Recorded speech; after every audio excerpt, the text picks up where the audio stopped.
to Doppler 10 meteorologist Madison Reich with more on where these storms are now. They blew through quickly.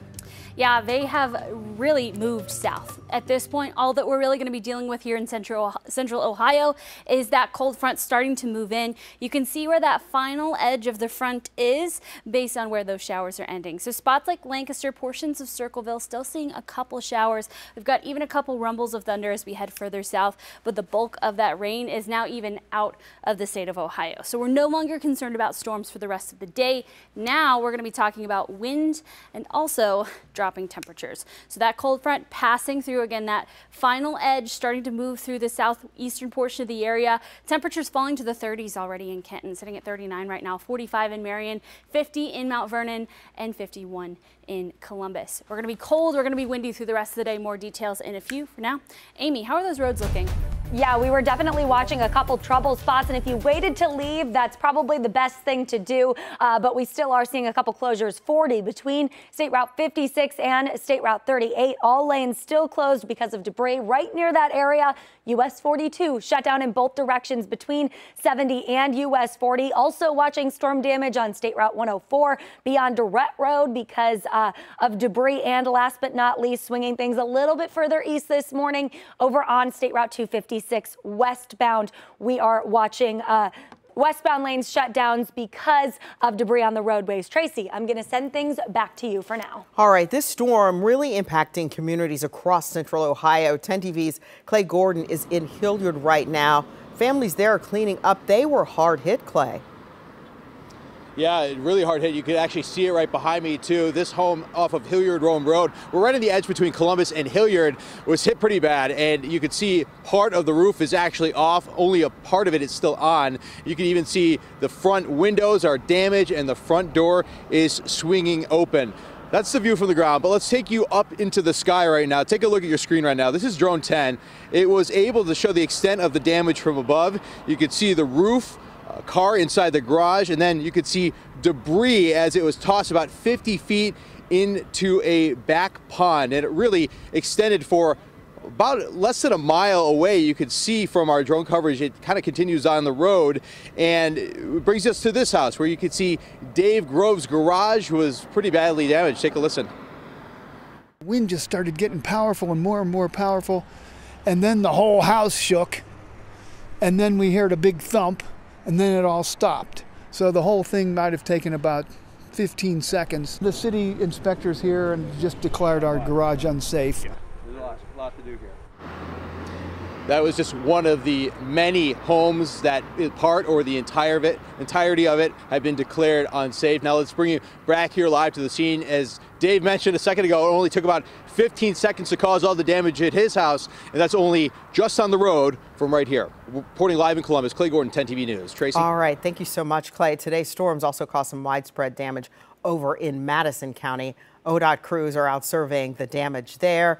Officials did share this picture of the damage along US 40, which I hope that we can show you. There was a lot of damage there, including some downed trees and power lines. What's on your screen now is the AEP outage map, and you can see that they are working diligently. It's like just over 4,200 homes in Franklin County and surrounding areas where they are trying to get the power restored. 10 TV's Kiara Lake is in Madison County, and so she can bring us up to speed because, Kiara, they had some confirmed rotations there this morning. Yeah, they did. And one of those places that was heavily hit is right here behind me. We're on Lafayette Plains City Road, and I'll just step off so you can see just how bad this home was hit in this area. There's down trees, there's down power lines, and the second story of this home actually flew off. And luckily, though, the two people who were inside at the time, they are safe, they are alive. I had a chance to speak to one person who was actually inside. But yeah, all this damage is across the county. As we drove Route 40, we also saw other buildings that were damaged, including at the Madison County Airport and the Ohio State Agricultural Center. Now, one of these businesses nearby, they were actually loading pickup trucks from their business with pieces of metal that they believed was from the airport. And those pieces of metal you can see everywhere. So I know it's going to be a very long cleanup throughout the day. Now, also when we were driving around, you were either stopped by an emergency vehicle, or you were either stopped by debris lying in the road. So we know it's going to be a pretty long cleanup. Again, if you approach one of these down power lines, I would say be very safe in the area. There's nothing blocking you from going straight into this. So make sure if you see something, just turn around and head the other direction, find another route. Well, we have team coverage, as we mentioned earlier, so we're going to toss it now to Lacey. What's going on where you are? Well, I'm in Canal Winchester, where you can see there's not one, not two, but 3 trees that have fallen onto this garage. As extensive as the damage is here, the good news is that the family is okay. I'm joined by homeowner Mike Sturgill. Tell me about how you were alerted to this wind and the storms that were coming your way. First off, we got up and our alarm clock getting ready for work, and then heard the tornado siren turn on the news. It said it was heading right towards us, and we kind of just took shelter down in the basement. So what did it sound like when you could start hearing some of the trees coming your way? First, we just heard something like a freight train coming through, like next to the house, and then next thing you know, I just heard trees just start crumbling everywhere. What went through your mind at that time? Like, don't hit the house. That's about the only thing. Don't hit the house. I hit anything else, I don't care. But yeah, so yeah. How long did you guys stay in the basement?